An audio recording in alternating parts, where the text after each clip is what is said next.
कुछ ज्यामितीय चित्रों की परिसीमा निकालना मैं आप लोगों को बताऊंगी कुछ चित्रों के माध्यम से कि परिसीमा कैसे निकाला जाता है। परिसीमा निकालना बहुत ही आसान होता है। सबसे पहले मैंने ड्रॉ किया एक ट्रायंगल, ये मैंने बताया एक त्रिभुज। तो सबसे पहले हम देखेंगे कि त्रिभुज की परिसीमा कैसे निकालते हैं। मैं आप लोगों को बता दूं, परिसीमा निकालना बहुत ही आसान होता है। परिसीमा कैसे निकालते हैं कि जो भी ज्यामितीय चित्र दी हुई हो, जो भी ज्यामितीय चित्र दी हुई हो उसकी जितनी भी भुजाएं होती है उन भुजाओं की लंबाई को आपस में जोड़कर हम परिसीमा निकालते हैं। वो त्रिभुज भी हो सकता है, आयत भी हो सकता है, वर्ग भी हो सकता है, पंचभुज, षष्ठभुज, कुछ भी हो सकता है। जो भी दी हुई हो हमारी ज्यामितीय आकृति, उसकी परिसीमा निकालना बहुत आसान है। परिसीमा, इसकी परिसीमा निकालना है, उसके लिए हमें पता होना चाहिए कि इसकी भुजाओं की लंबाई कितनी है। मैंने रखा यहाँ 2 सेंटीमीटर, ये हो गया 3 सेंटीमीटर, ये हो गया हमारा 5 सेंटीमीटर। ठीक है, अब हम इसकी परिसीमा निकालेंगे। इन तीनों भुजाओं की लंबाई को आपस में जोड़कर इसकी परिसीमा निकालेंगे। 2 + 3 + 5 सेंटीमीटर। इसकी परिसीमा निकालेंगे कैसे? इन तीनों भुजाओं की लंबाई को आपस में जोड़कर हम इसकी परिसीमा निकालेंगे। तो चलिए जोड़ते हैं।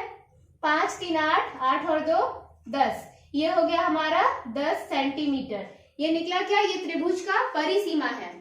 मैं फिर से आप लोगों को बताऊंगी परिसीमा कैसे निकालते हैं। परिसीमा निकालने के लिए जो भी ज्यामितीय चित्र दी हुई हो उसकी तीनों भुजाओं, मतलब जिसकी जितनी भी भुजा होती है उन सब की लंबाई को आपस में जोड़कर हम परिसीमा निकालते हैं। जैसे मैं एक दूसरा डायग्राम ड्रॉ कर रही हूँ, ये मैंने बनाया एक आयत। जैसा कि आप सब जानते हैं आयत की सामने सामने की भुजा बराबर होती है, मीन्स ये भुजा इसके बराबर है और ये भुजा इसके बराबर है। तो अगर ये हमारा 5 सेंटीमीटर है तो ये भी 5 सेंटीमीटर होगा। ये 3 सेंटीमीटर है तो ये भी 3 सेंटीमीटर होगा। इसकी परिसीमा निकालेंगे हम। परिसीमा इज इक्वल टू, जोड़ते हैं इसके चारों भुजाओं की लंबाई को जोड़ते हैं हम।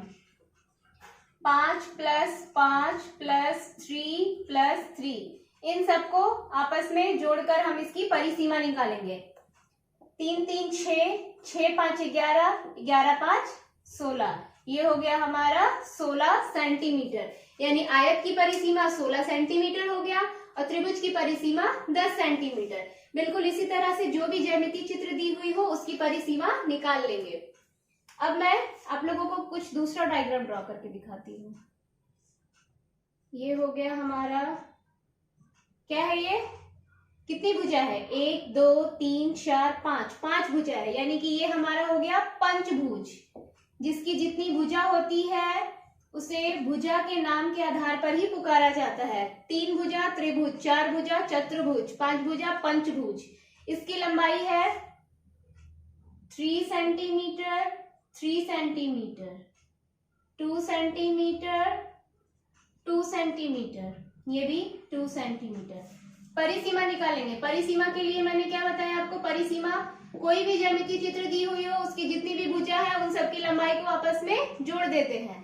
इसकी लंबाई को जोड़ते हैं। 3 + 3 + 2 + 2 + 2 सेंटीमीटर। जोड़ते हैं। 2 2 4 2 6, 6 3 9, 9 और 3 12, ये हो गया हमारा सेंटीमीटर। तो इसकी पंचभुज की परिसीमा क्या आ गई? 12 सेंटीमीटर। तो बिल्कुल इसी तरह से जो भी ज्यामितीय चित्र दी हुई हो उसकी परिसीमा हम निकाल लेते हैं। अब मैं आप लोगों को कुछ दूसरा डायग्राम ड्रॉ करके बताती हूँ कि उसकी परिसीमा कैसे निकालेंगे।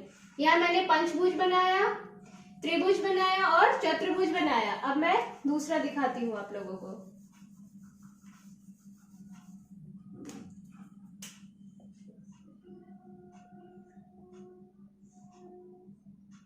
ये क्या है हमारा? 1 2 3 4 5 6, यानी ये हो गया षष्ठभुज। इसकी परिसीमा निकालना है।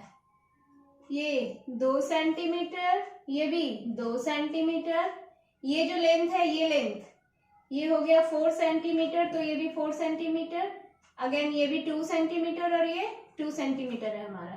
परिसीमा निकालेंगे।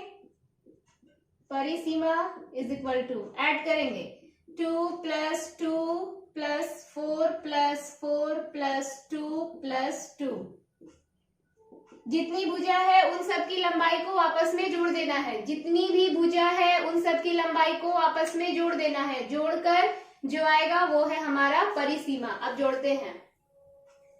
2 2 4, 6 8, 8 4 12, 12 2 14 और 2 16। ये हो गया 16 सेंटीमीटर। ये हो गया हमारा आंसर।